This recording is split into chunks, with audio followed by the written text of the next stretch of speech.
Good afternoon, everybody. I'm Tom Ketchkamethy, the Executive Director of the American Academy of Political and Social Science in Philadelphia. And on behalf of the APSS and our friends at Spotlight on Poverty and Opportunity, it's my pleasure to welcome you to today's briefing. This is the first webinar of a series of two. Our emphasis today will be mostly on what the social sciences have to say about effective anti-poverty interventions, what years of rigorous research and analysis tell us about mitigating child poverty. Our next session will build on what we discussed today and concentrate mostly on the specifics of anti-poverty proposals that are being developed or are under consideration. We're particularly grateful to the Robert Wood Johnson Foundation for its support of these two briefings. For those of you on social media, we're live tweeting, so feel free to join us on Twitter using the hashtags you see on the screen. Our handles are at the AAPSS and at Poverty News. Today's session will also include a Q&A. You can type questions for our speakers into the Q&A box at the bottom of your screen. We're going to do our level best to get to as many of those questions as we can. And finally, we are recording this event, and the APSS and Spotlight will be posting that video to our websites. So, on to the session. Soon we're going to be turning over the proceedings to our moderator, Ramesh Ponnuru. Ramesh is a visiting fellow at the American Enterprise Institute and a journalist who's written broadly on domestic policy at outlets including Bloomberg View, National Affairs, National Review. I think we're really fortunate to have him agree to guide us through today's discussion. Thanks for that, Ramesh.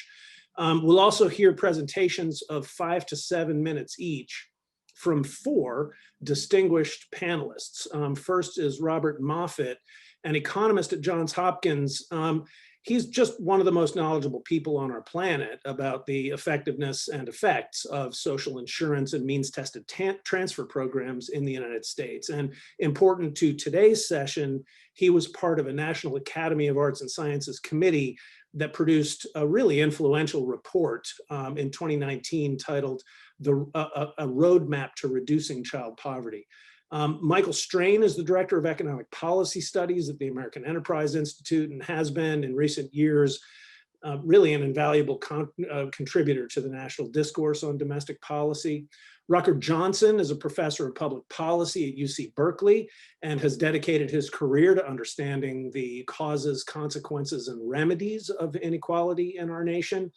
And Elaine Maag is a principal research associate at the Urban Institute, where she specializes in tax policy and income support programs for low-income families and children. She has an understanding of how policy implementation plays out at the family level that's both extremely important for us to keep in mind and really valuable to today's panel. So thanks to all of our panelists for participating in this event. And with that, I'm going to turn things over to Jennifer Nyandu of the Robert Wood Johnson Foundation. She's going to have just a few comments to set the stage for the conversation today. So Jen, really appreciate you being here. Thanks.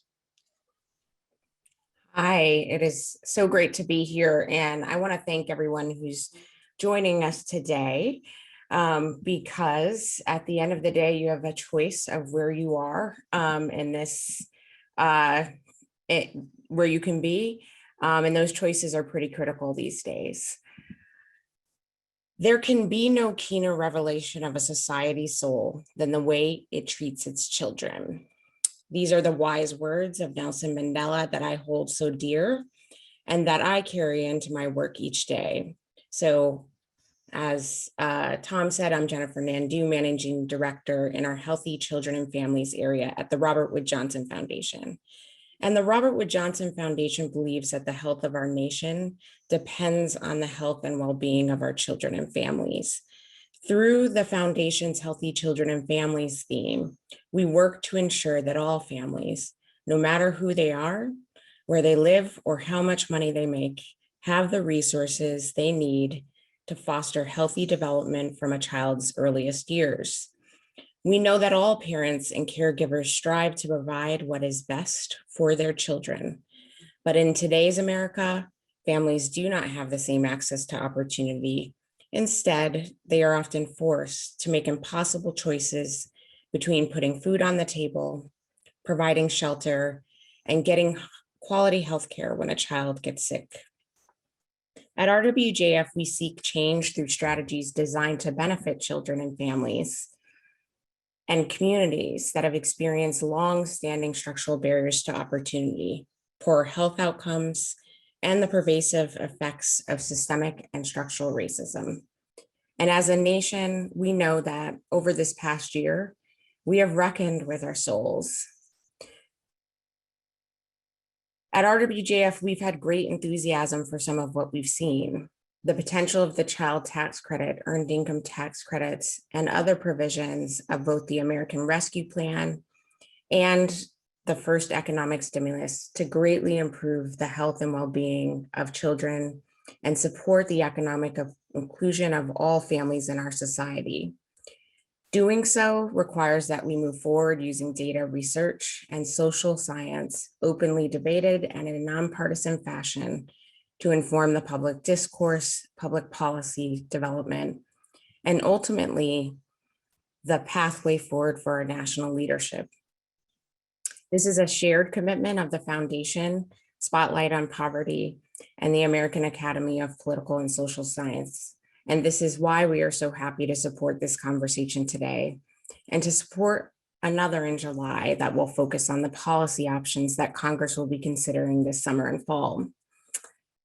As a nation of abundance, we can and must come together to ensure that all families can raise healthy children by addressing these broader social and economic circumstances that make it difficult for too many families to fulfill their aspirations for their children. And so we are grateful today to talk about the state of what's in play and hear from these great experts.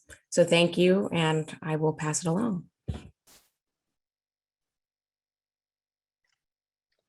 All right. Thank you, Jennifer, and thank you, Tom, for those introductory remarks. As we have been discussing, we've got a great group of experts here with a variety of perspectives and research concentrations to shed light on the most multifaceted nature of the problems and opportunities that we're confronting. And I'm just going to go straight into asking Professor Moffat to give us an overview, particularly of the National Academies research that he has taken part in and what it tells us about the state of child poverty and what can be done about it.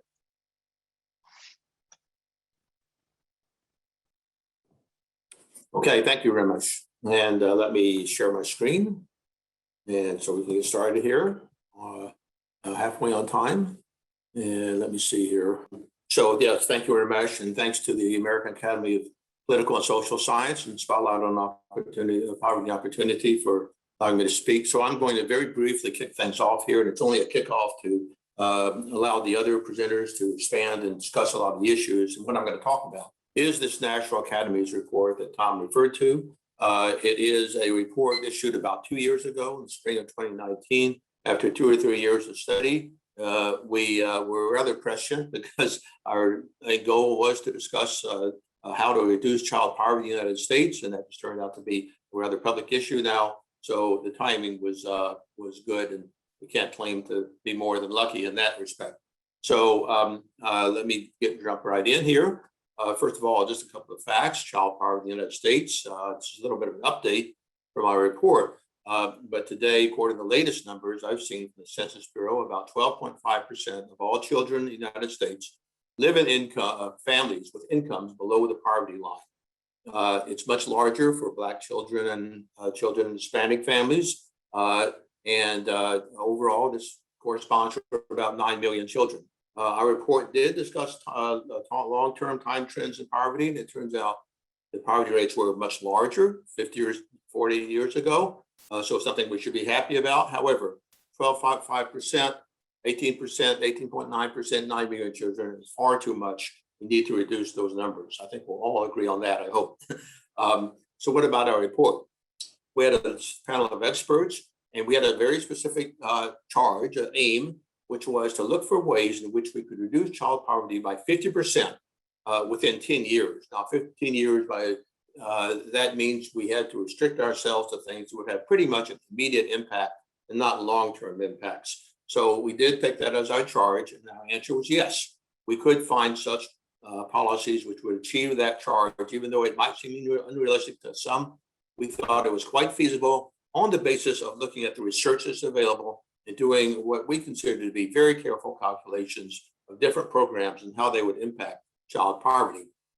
Our solution and the programs we found that would achieve that goal was a combination of programs. And one of the things we emphasized in our program report was that it was unlikely that one single program to achieve such an ambitious goal. Probably a combination of programs would do so. And we found 5 of them that, which together in various combinations, would achieve the goal.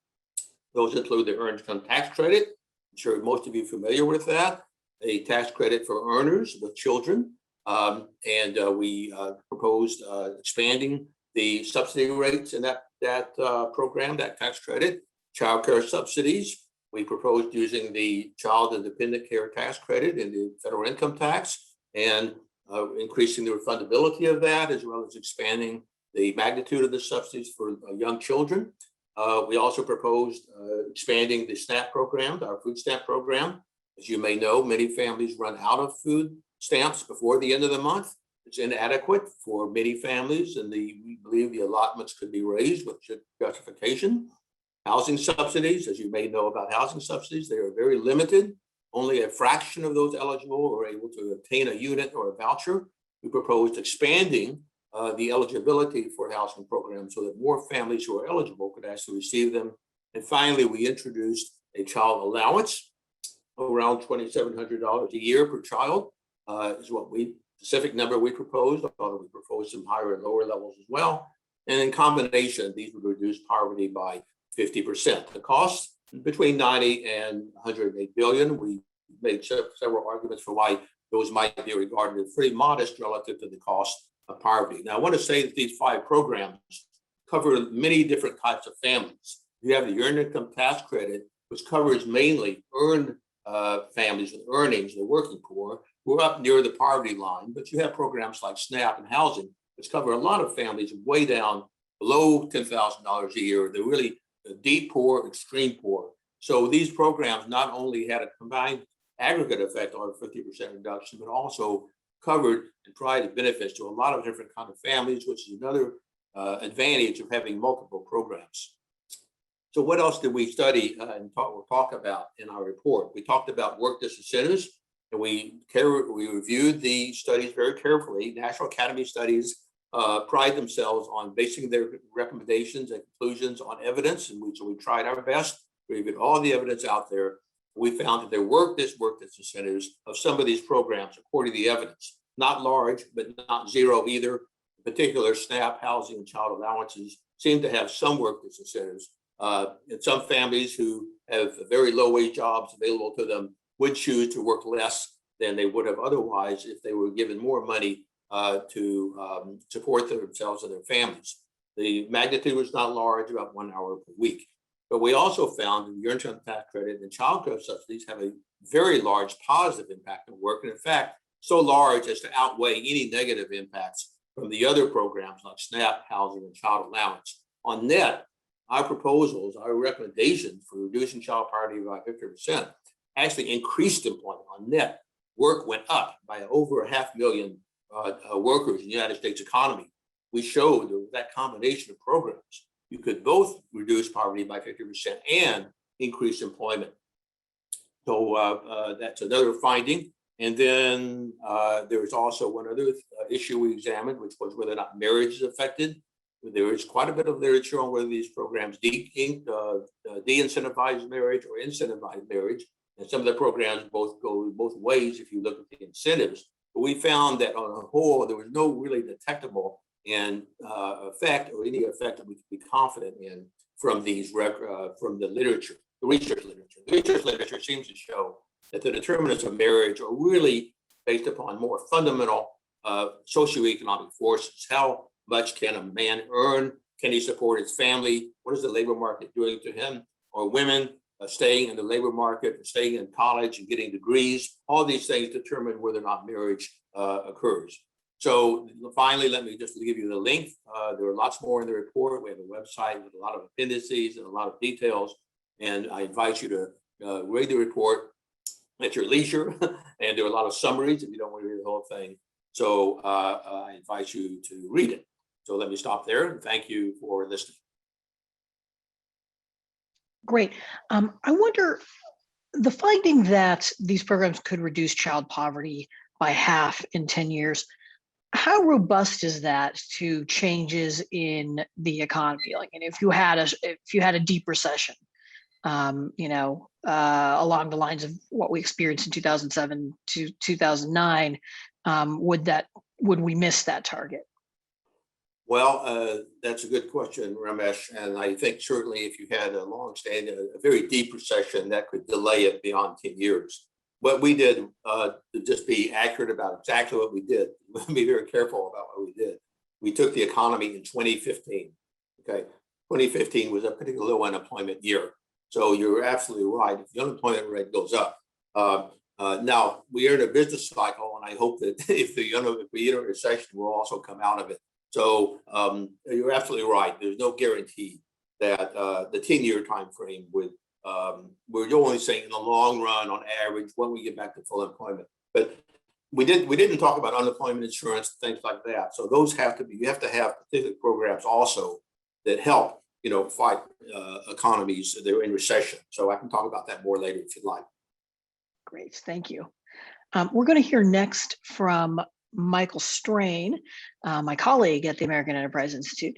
And Michael has written a fair amount recently about the child tax credit proposals for expanding it or creating a child allowance. And I thought you might be able to zero in on the question of what we know and what we don't know about the effect of such proposals. Yes, thank you, Ramesh, and thanks to the Academy for putting this event together and for inviting me to speak. I think that there is a lot that we do know, but quite a bit that we don't know as it relates to the child tax credit expansion that was included in the American Rescue Plan, which is the economic relief and stimulus law that President Biden signed in February. This law expanded the generosity of the child credit for children under the age of 6. It expanded the generosity from $2,000 a year to $3,600 a year. For children who are older, it expanded the generosity up to $3,000 per year. But it also changed the delivery mechanism.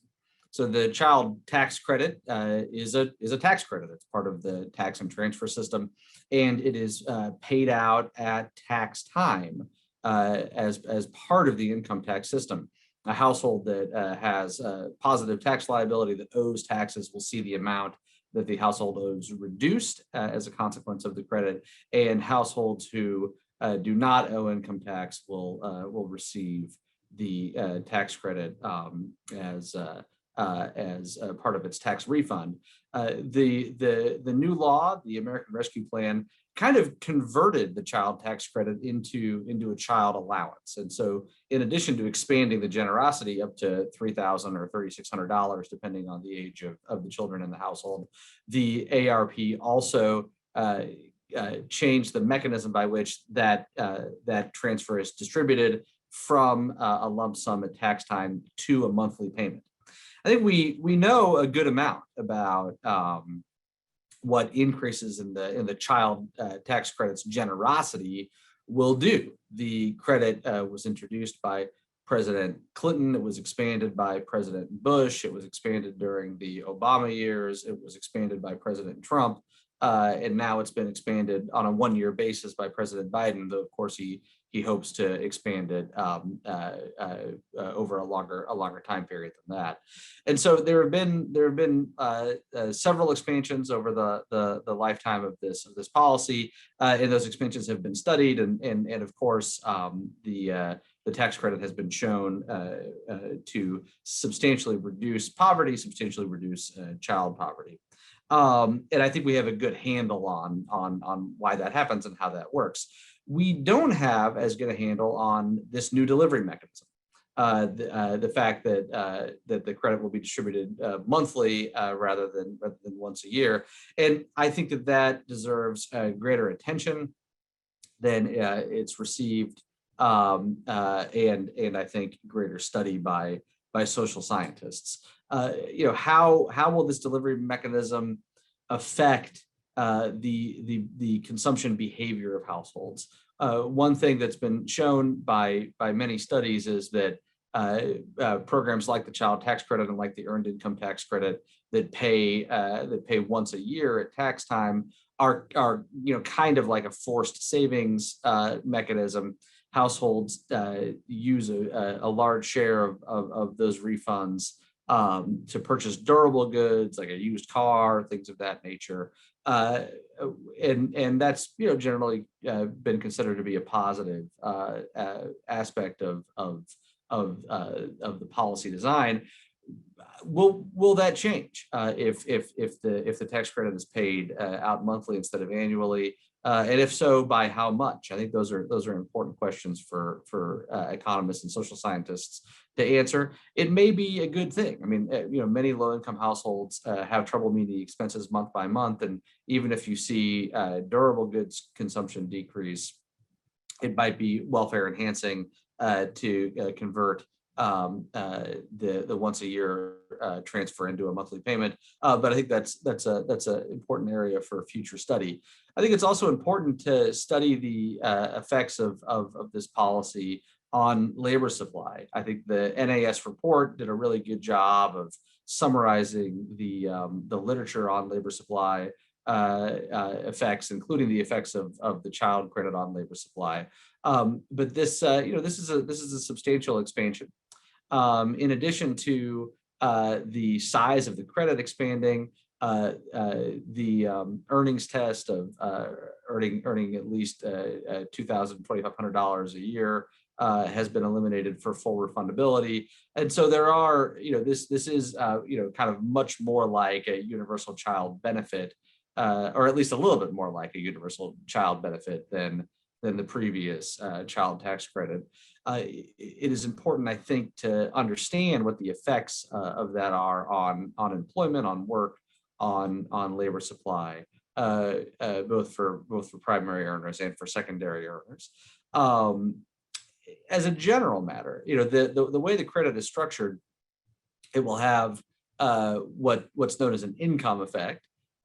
It will increase income, and since leisure is a normal good, it will increase consumption of leisure, but it won't have a substitution effect. So there's not a disincentive to earn an additional dollar of income created by the child allowance, because earning that additional dollar of income does not reduce the amount of the child credit that a household is eligible for.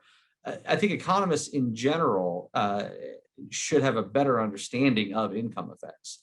That's challenging because most of our social programs phase out with income, and so income effects are commingled with substitution effects. But I think it would be helpful both for understanding the effects of the child credit and for our general understanding of the low wage labor market to have a better handle on income effects, and this policy gives an opportunity to study that. I also think the conversation around the child allowance has focused on its anti-poverty effects, and that is important. In my view, that's the best feature of this policy, is the effects it would have on poverty, including on child poverty, and that is the motivation for a large number of the backers of this policy. But as the policy is structured, the a solid majority of program dollars will go to households who aren't in poverty. They will go to households in the working class or in the middle class or even in the upper middle class. And so, looking at that, I think is important as well. Looking at whether or not this is kind of delivering a bang for the buck for those higher income households is an important topic for research, with an eye toward whether or not the policy might be better targeted on low income households in the future. Thank you. Thank you, Michael, for that review of the issue surrounding the child credit and child allowance. I'd like to turn next to Professor Rucker, who is going to, I think, talk to us a little bit about some of the other mechanisms of increasing opportunity that we haven't so far discussed, and in particular, how education fits into the picture. Professor. Great, thank you so much. It's great to be with you all. I want to thank my fellow panelists and the opportunity to share. We're turning to the longer term ways and approaches to reduce intergenerational poverty, focusing particularly on the synergistic effects of equitable pre-K and K-12 funding on mobility. Now, until recently, the research evidence about possible upward mobility enhancing interventions has been fundamentally limited in two key respects. First, most empirical studies focus on a single targeted intervention, even though poverty is multidimensional. Second, few studies link early life circumstances and interventions that improve them to a broad array of adult socioeconomic attainment outcomes. And so it's left us with a vexing question about what combination or sequence of public investments can break the intergenerational cycle of poverty. And with that, a big component of that is the ways in which the differential access to school quality and neighborhood conditions, which is influenced in significant part by school funding, explains a significant share of race differences in rates of upward mobility across children from low-income families. Now, when we look at children born into the lowest income quintile in childhood and follow them over time, what we see is that 42% of them remain in the bottom quintile in adulthood. So there's a great persistence of economic status in the particularly lower tails of the income distribution. And yet there's also, via Raj Chetty et al.'s work documenting the geography of opportunity, that the biggest correlates of upward mobility, that there's vast differences across space, and the biggest correlates of that are related to school quality and segregation. So what I want to kind of speak to is when we look at the ways in which the large achievement gaps in American public schools persist across race, ethnicity, and socioeconomic divides. For example, here you're seeing for every school district in the country, the scatter plot, every circle representing a district, and I'm highlighting here in particular the socioeconomic gradient from the most disadvantaged, poorest districts to the most affluent districts. And you can see in terms of grade level equivalence, there's a vast gaps in achievement by race and class, but it's important not to confuse the symptoms, these achievement gaps, with the underlying disease.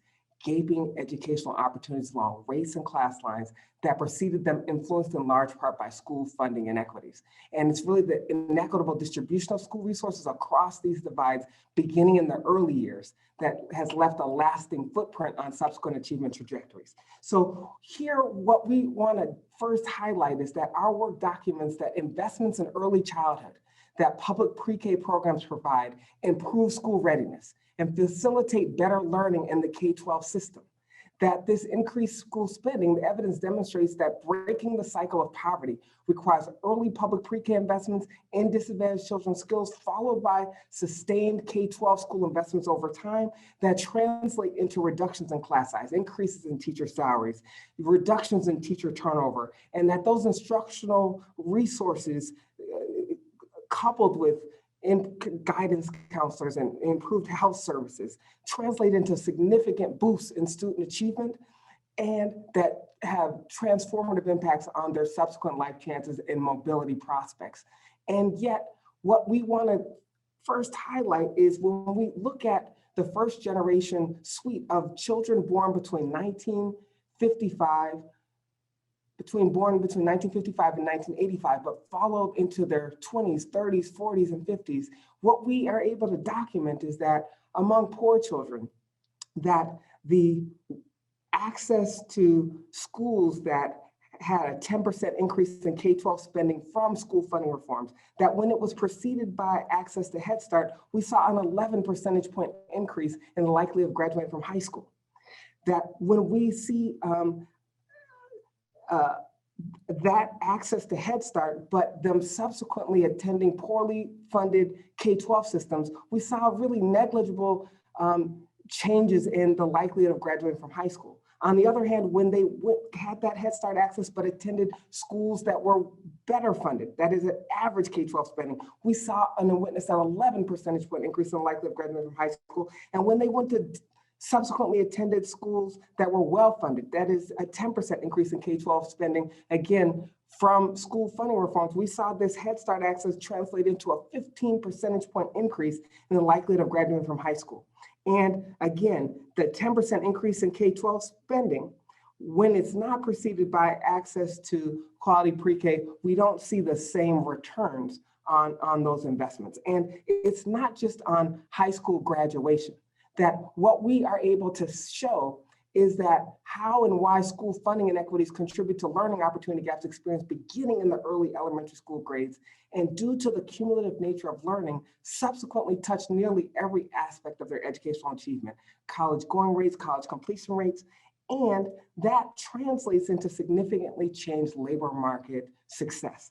That when we see this Head Start access followed by access to well-funded K-12 schools, we see about a 17% increase in adult wages among poor kids. And that when that same Head Start access was in poorly funded schools, we only saw about a 3% statistically insignificant change in their earnings. At the same time, a 10% increase in K-12 spending, when it's preceded by access to Head Start, we witnessed a 21% increase in wages, and that were significantly larger than when it was not preceded by access to Head Start. And so the impacts don't just stop with their educational outcomes as youth, but translate into affecting life changes and the quality of their daily lives as adults, from career aspects to health risks to neighborhood safety. The funding disparities give inequality room to grow. And this is a big part of how these policies together were able to break the intergenerational cycle of poverty when they were coupled. That is, we saw significant reductions, like a 13 percentage point reduction in the likelihood of annual incidence of poverty in adulthood, with Head Start access followed by access to well-funded K-12 school systems. And similarly, we saw a 10% increase in K-12 spending. When it was preceded by access to Head Start, we saw it translate into about an 8 percentage point reduction in the annual incidence of poverty. Now, the key findings in all of this, because I need to begin to wind it down, that for poor children, the long-run effects of K-12 spending double when preceded by access to quality pre-K, and that these targeted public investments in pre-K through 12, as well as health, in terms of access to pediatric care and prenatal care, more than pay for themselves down the road in the form of community spend less on remediation, public assistance, healthcare. We saw reductions in criminal incarceration, criminal involvement, while benefiting from the increased tax revenues from more productive adults. Now, you might say these were cohorts that I just finished discussing that were much earlier cohorts.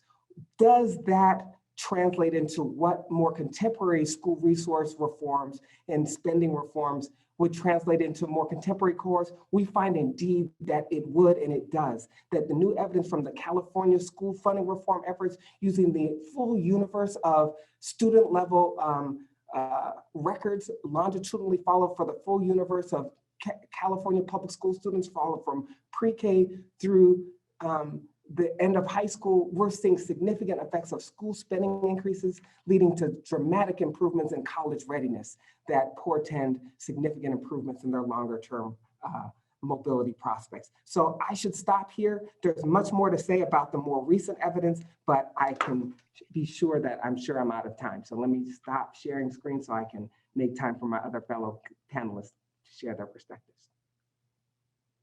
All right, thank you for that really interesting presentation. Of course, we're going to come back to all and any of these issues when we get to the broader discussion, but we've got to hear from Elaine Maag, who's going to give us an overview of what the state of the safety net is. It's, of course, there have been so many changes recently, and 2021 is already shaping up to be such an odd year.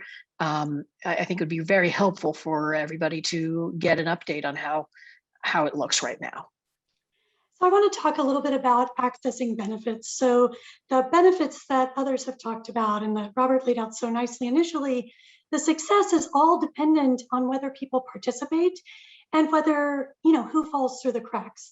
So I would suggest that you can tamp down participation or increase participation at the program design level. You can define people in or out of eligibility. For example, the Earned Income Tax Credit, which has done an extraordinary amount of heavy lifting for reducing poverty amongst families with children, is only available to people who have earnings. So you have defined out of eligibility a very needy group of people. You can also put limits on the funding. So childcare, many, many more families qualify for childcare programs than actually receive the benefits. And you can also make the rules so onerous that people just have difficulty participating. So on paper, it looks like a great program, but in practice, no one can access it, or very few people can access it. And I think there is a distinction between tax programs, which we have absolutely doubled down on recently, and the spending program. And generally, we think the tax programs have a little bit easier access. So the role of the tax system, I think we ask first, why do we even use it to redistribute income? I'll sort of lean on what Robert started off with, but also note there's growing inequality. There's multiple hardships at the low end of the income distribution. And we've seen this just exacerbated by the pandemic in many cases.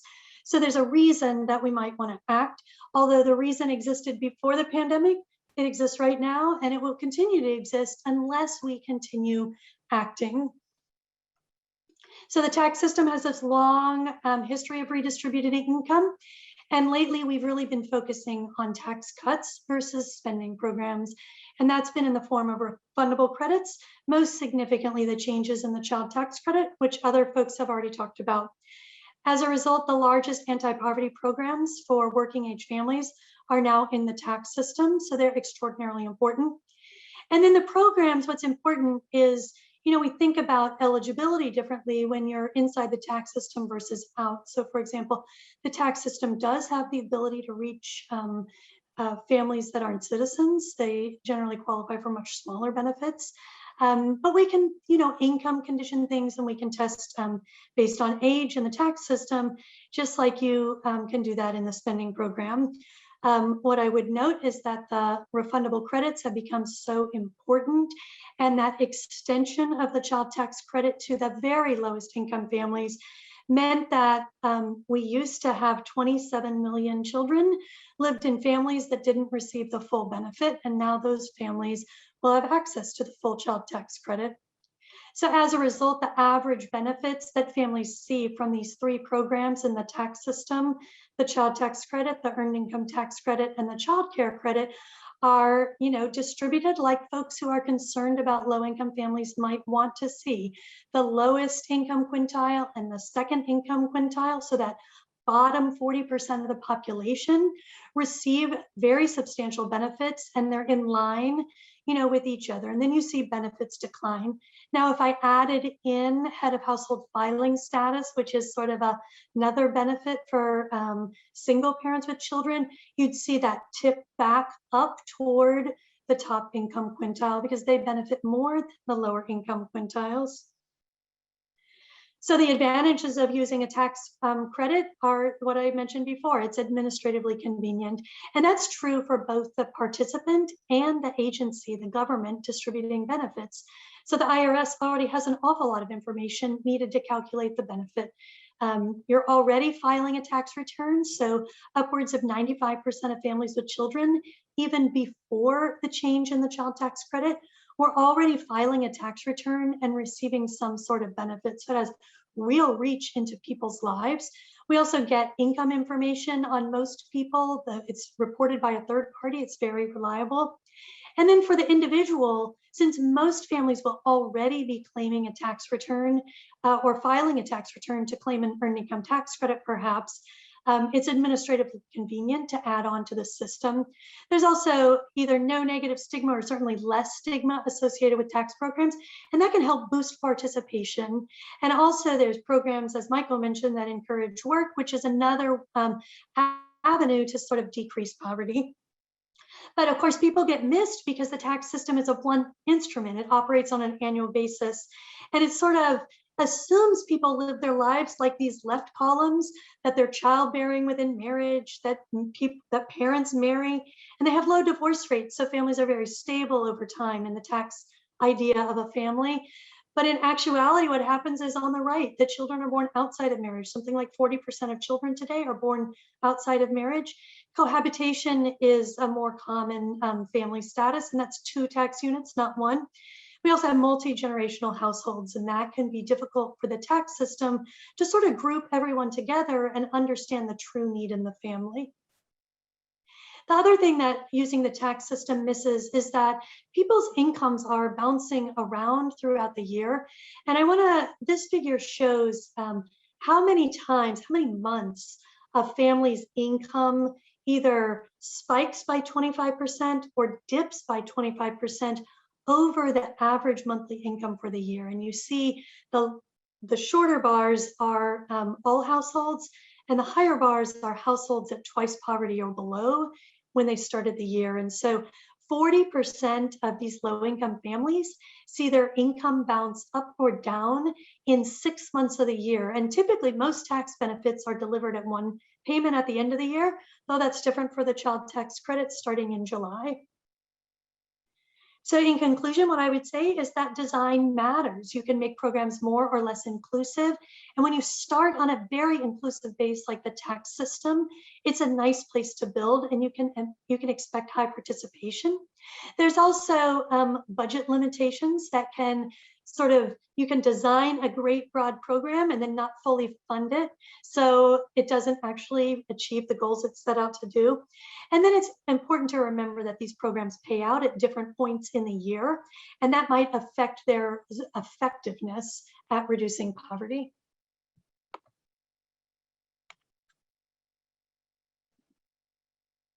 All right, great, thank you. Elaine, I'd like to ask you first, but also other panelists if they have some comments on it.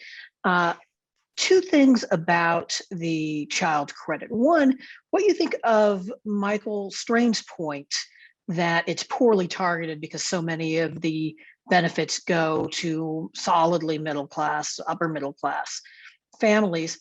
And second, what you think of the trade-off in terms of the timing of delivery. Sure. So the child tax credit started out as a middle income incentive when it came into play in the Clinton years. And it's taken us 18 years to really reach down and grab the lowest income people. So it's been a long struggle to even include the lowest income people at all. But when we extended the child tax credit in the Tax Cuts and Jobs Act up the income distribution, which I think is where Michael's concern is, we also removed a different incentive in the tax system, and that was the dependent exemption. So there's this tax principle that suggests a larger family at the same income level has less ability to pay tax than a smaller family at that given income level. So you can think of the child tax credit as performing anti-poverty work at the low end, but across the distribution, it's performing that family size adjustment. And the second point I would make on that is when we try to target programs too narrowly, we always end up missing people. So there's some disagreement on, where that limit ends. The trade-off between the timing, I think it's critical. If we continue to operate our transfer system through the tax system, we either need to explore opportunities like the child tax credit to distribute the benefit throughout the year, or we are really sticking families in the position where we lift them out of poverty for a couple months and then watch them fall right back in. And I'm not sure that's really doing the best by families. When we had a more robust transfer system, you could think of like SNAP providing, or TANF, or AFTC providing, a monthly benefit, and then the tax system coming in, with a complementary annual benefit. And now we're just all sitting in the tax system, and it can lean too heavily toward that annual benefit. If I could add something to that, but another point I think that resonates with a lot of people is that our poverty line, the one that we use to measure poverty, is regarded by many people as very, very low. For example, for a family of 3 now, it's around $24,000. I challenge any of you to imagine living on $24,000 I'm not talking about New York or Washington, D.C. Take St. Louis or take some moderate price city. That is very, very tough. $24,000 is going to help you to find people who are really bad off. People with $30,000, $40,000, $50,000 are still struggling. In the pandemic, they had many problems paying the rent. They have many challenges even buying a home at today's prices. The people at higher income levels have problems. So don't be, I think we should be careful about, and I'm a very big defender of the poverty line, and we need an index to measure it. But let's not pretend that people who are above the poverty line don't have problems. Now, where you do the cutoff for the child tax credit is a very difficult problem. And I'm not saying perhaps the $100,000 is the right cutoff to start phasing it out. Nevertheless, let's be a little careful here about what families have problems and recognize that something like the child tax credit can assist a lot of families who are having problems. So does anybody else want to respond or talk about something else that came up in one of your fellow presenters' remarks that you want to springboard off of? I have one thought to add to the conversation, because I agree with Elaine that there is a real issue about a big transfer once a year and that boosts income when you get it, but then what does that really do for the other 11 months of the year? One thing that I'm interested in is the advanced earned income tax credit, which was a program that allowed recipients to receive the EITC as a monthly benefit rather than as a transfer once per year at tax time. Kind of exactly the same situation as the new child allowance, and that program didn't work, and it didn't work in my reading of the evidence because people seem not to want to take advantage of it. Why they didn't want to take advantage of it, I think, is a much more complicated question with a less clear answer. But I'm interested in learning more about that. Did recipients of the EITC really prefer the once per year lump sum payment, maybe because it does operate as forced savings, or they liked getting the relatively large check once a year? Did they not take advantage of the program just because they didn't know about it, or because it was more cumbersome or harder to use in that form? One issue that's going to come up with the new child allowance is estimating those monthly payments, because people's incomes vary from year to year, and people's family structure varies in some years as well, and in years where you have a child who turns 19, or where you welcome a new child. So there's going to be a dynamic where people are accepting this child allowance throughout the year, and then they have to give some of it back at tax time, or they receive a larger benefit than they thought they did. I'm for lower income households, I'm genuinely agnostic about this. I'm very open to the idea that the lump sum is preferable, and I'm very open to the idea that the monthly benefit is preferable as well. I'm interested to see what happens, and interested in learning more about what changes come as a consequence of the change in the delivery mechanism. But I do think the lessons from the advanced EITC might be applicable.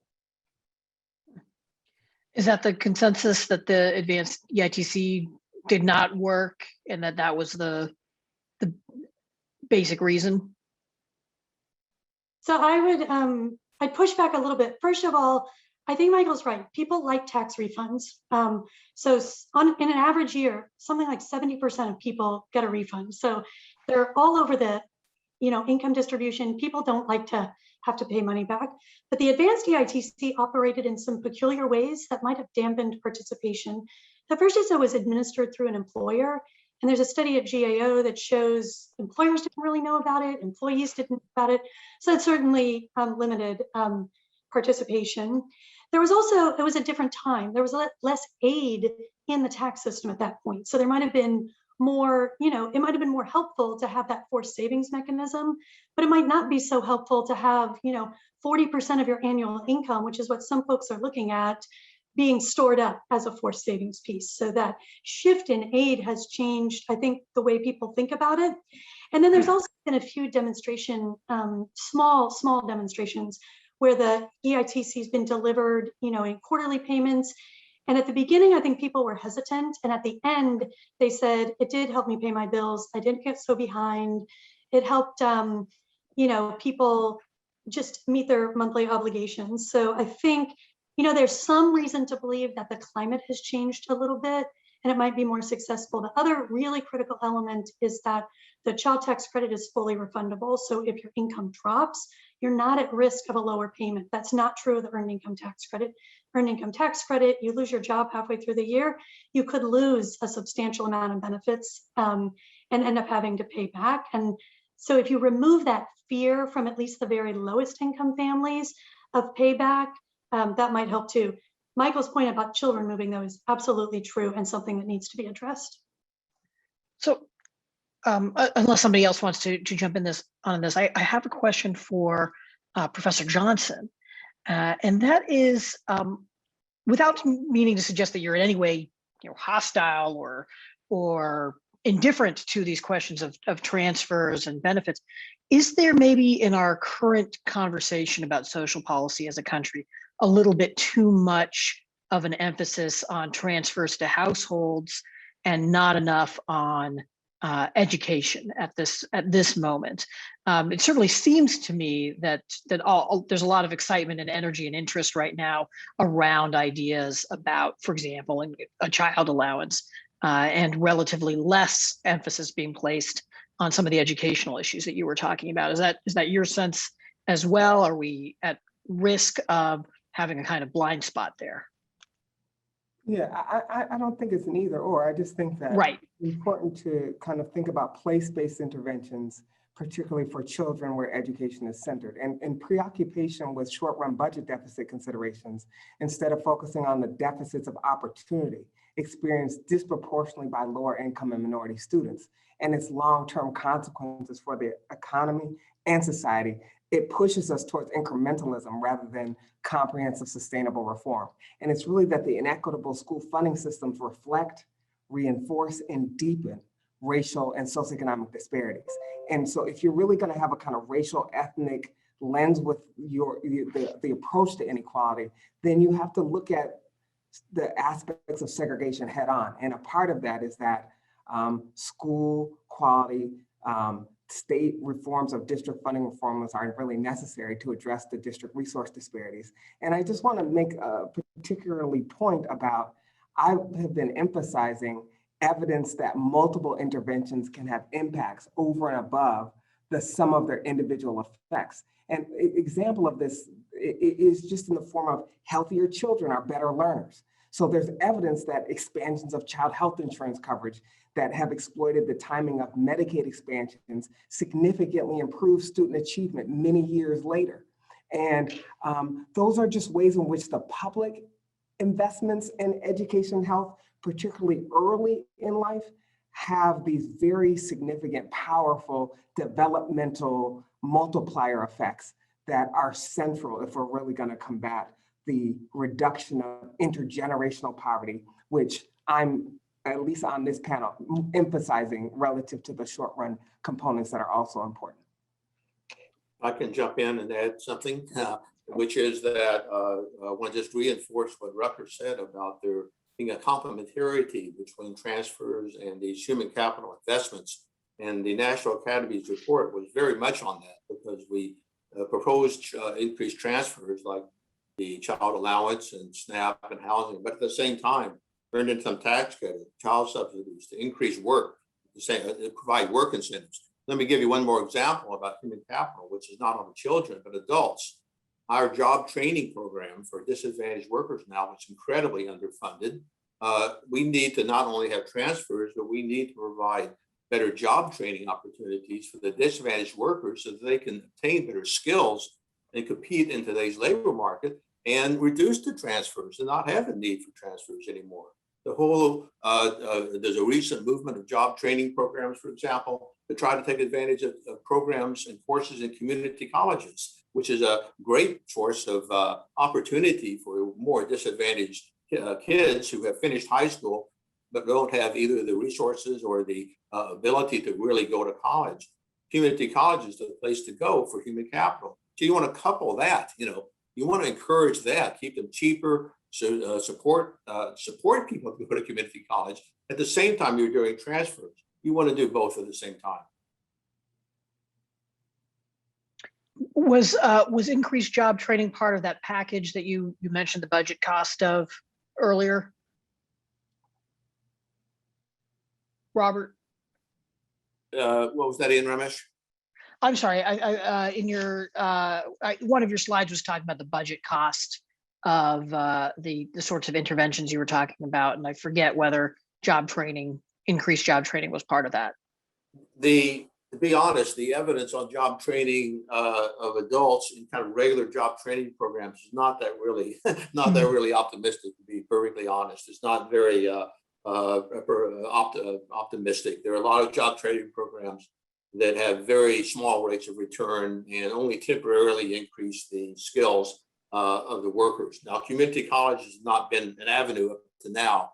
The community colleges are a little bit quicker on their feet than some of the job training programs, which are kind of mired in kind of old skills and classrooms. So, I really think that junior colleges, associate degrees, and community colleges, there's a lot of work done on this, and I don't think we know the answer yet. There's some new job training programs, MDRC and other so-called sector-based job training programs, which show much greater rates of return than some of these older ones. It's an active area of research, and we don't have the answers yet. But I think it's worth an area where public policy should really be focusing a lot of its attention. Professor Johnson, do you? Jump in. Sure. Quickly on that, I'm actually a little more optimistic about job training than I think Robert is. I agree with Robert's characterization of the evidence on job training programs over most of the last 50 years. If you looked at job training programs that were in place in the 1970s, 1980s, 1990s, they really were pretty disappointing in terms of the results. But I'm optimistic about newer models of training that really are focused on a work-based learning model where employers are involved and where kind of labor demand is helping to design the curriculum, so to speak. Those. And I agree with Robert that the kind of preliminary evidence on those programs is optimistic. So I'm hoping that we're kind of on the cusp of really being able to do a lot better. And I think there's actually pretty good reason to be optimistic at this point. Great. Well, we are now entering the period where you, our audience, can ask us some questions. Tom has just popped up on our screen here, and he is going to be selecting the questions, which I believe you are still able to submit, and we'll then address them. Thanks, Ramesh. You can definitely still submit questions, anybody attending. Two of them, I'll do two at once to begin, one very specific and one more general. The specific one is about evidence about grand families and sort of the family dynamics that Elaine was pointing to some degree. At our Head Start program, we see grandparents on a fixed income with custody of grandchildren, and basically goes on to say, what more do we know about these kinds of dynamics, and can we speak more to the research around those specific kinds of interventions or knowledge about those families? And then the general question here is about stigma. How can support for anti-poverty programs and policies be garnered given the stigma around poverty? So my random sort of thought on that is, what is the state of stigma on poverty from your various perspectives? Is that still very much a thing? And what does research, if any, tell us about it? And what are your thoughts on it? Who wants to tackle that? I'll start. Great. So one thing, when the Gates Foundation funded a project on mobility out of the Urban Institute, and it gathered a bunch of scholars across many organizations. And one of the things people talked about is telling better stories about poverty, like trying to get people to understand that it's sometimes the luck of the draw. Some of the embedded, things in our, systems determine your outcome more than your own actions. It's not always, this someone was irresponsible while they're in poverty. The second thing is Sam Hammond makes this point a lot at the Niskanen Center, that poverty, it's people are coming in and out of it sometimes. So sometimes you're temporarily poor because, for example, your parent became ill and you needed to drop out of the labor force to care for them. You had a child. Maybe your industry shut down in a pandemic and it hasn't fully bounced back. So this notion is that people's lives are fluid, and we should think about that when we develop supports and not spend so much time sort of furthering the stereotypes that aren't really reflective of poverty today. Well, it would be interesting to know whether the pandemic may have altered some of these perceptions by sort of highlighting the fluidity and maybe the precarity of the situation of people who maybe hadn't thought that their situation was that precarious to start with. I wonder if there, and Elaine's already talked about this, at least as a possible consideration in designing some of these programs, but I wonder if the rest of you have any thoughts on the idea that delivering benefits through the tax code tends to reduce stigma, and to the extent that that's still something that ought to be a kind of top consideration. I was going to say something about that, which is for those of you who are old enough to remember Milton Friedman, one of the most famous conservative economists in the history of the United States scholarship, proposed exactly operating the transfer system through the tax code almost precisely for this reason. He also thought it was very inefficient to deliver benefits through local welfare agencies. But he said, look, just have everybody file their tax return. They put their income down there. Everybody's the same. Everybody's treated exactly the same. Everybody faces the same schedule. Some people get money back, some people get paid, but we're all the same. And it all depends on where you are. Everybody is treating equally by the tax system. And that idea is a little bit behind some of the child tax credit ideas, and in fact, behind a lot of the proposals for universal, programs, because they don't discriminate. They kind of treat everybody the same, in a certain sense, and are intended to kind of reduce stigma. Now, whether it does or not, I don't know. I invite you also, if you're all interested, there's a very great Harvard economist named Stephanie Stancheva, and she has done all these surveys of people to know how their perceptions of poor, perceptions of low-income people, what are their problems? And there are just massive misconceptions out there of why people are poor and what causes poverty. And people who aren't poor have just the wrong ideas. How to fix those is a very tough problem. How to educate people on what poverty is. You may be right, Ramesh, that when you're in poverty, you suddenly understand. Once you have a problem like you did during the pandemic, you kind of understand what the issues here are. But conveying that, I think, is a very, very difficult problem. Maybe some other people have some ideas. Any other questions, Tom? You bet. Here's one about short-term versus long-term interventions. Does the social science, well, Robert, you were very careful to say how and the ways in which the National Academies report was circumscribed to address programs that might have an immediate effect. Rucker, you went on to talk about longer-term and intergenerational issues. But does social science or available evidence give us any guidance about how to best balance these different kinds of investments? Is it even fair to think of them as different kinds of investments? How do we think about balancing our effort as a matter of public investment?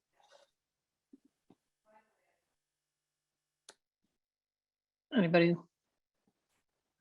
Well, I think it's important to think in those terms. I mean, Robert earlier mentioned that part of the goal should be self-sufficiency, and so that you have kind of adequate transfers over a period of time that allow you to earn more money, and then maybe you no longer need the transfers anymore. And I think that should be the goal. Not for everyone. I mean, if you're a worker who suffered a work limiting disability, then I don't know that the goal should be that you get fully back to work or kind of things of that nature. But for the most part, I still kind of cling to that 1990s era view that that the goal of anti-poverty programs for most recipients should be that they support work, and that they reward work, and that they put people on the road to upward economic mobility and self-sufficiency. And so you can design anti-poverty programs that work against that goal, where for example, I think a universal basic income of sufficient generosity might work in that way, where people accept the benefit, and the benefit kind of keeps them from really getting out of the labor market and climbing that ladder. So there is a sense in which the poverty conversation, I think, can be too narrowly focused on alleviating material hardship in the present, and a reorientation of the conversation in some quarters towards increasing upward mobility and advancing self-sufficiency, I think would be helpful. And sometimes that's gonna require balancing away from some things that might have a really positive effect on very short-term material hardship. I guess I would raise just the public goods argument about public education and public health, that the positive externalities are something that has to be kind of a central part of how we even think about this as investment orientation versus like strictly from a cost frame, like a short run cost frame, meaning like, in other words, I think even when you think about the free college debate and people talking about ways to change financial aid policy, I would argue that the college readiness gap is a such more dramatic impact on college completion rates than the financial aid part that happens much later. And so I think it's about the fact that today about 75% of per pupil spending disparities are between states. We've seen inequality in school spending has risen since 2000 after 3 decades of narrowing due to primarily state school finance reforms, but really rose sharply following the Great Recession. And it's really the fact that state governments often function as a source of inequality rather than its cure. Let me just give you a couple just facts on this that relate to college readiness. Schools with high levels of Black, Latino students have almost 2 times as many first-year teachers as schools with low minority enrollment. And minority students are more likely to be taught by inexperienced teachers than experienced ones in 33 states. Only a third of public high schools with high Black, Latino enrollment offer calculus. These are gateways to STEM fields. And so we can't kind of think of these as, the reality is simply that historically, our funding mechanisms have implicitly tied longstanding assumptions about which communities and students are deserving of adequate educational investments, who has the greatest capacity to learn, and which students we set high expectations for and hold to high standards versus low expectations and low standards. And so I think very strongly about how we invest in the future potential of our workforce is what we do today. And what the pandemic has shined a light on is that the digital divide just exacerbated those gaps. And so without targeted investments in where budget shortfalls in schools are disproportionately affecting lower income minority communities, we won't be able to rebound in the way that's requisite. And the last thing I'll just say is the evidence about the role that school resources play in affecting students' subsequent learning and life trajectories has never been stronger on a kind of causal front.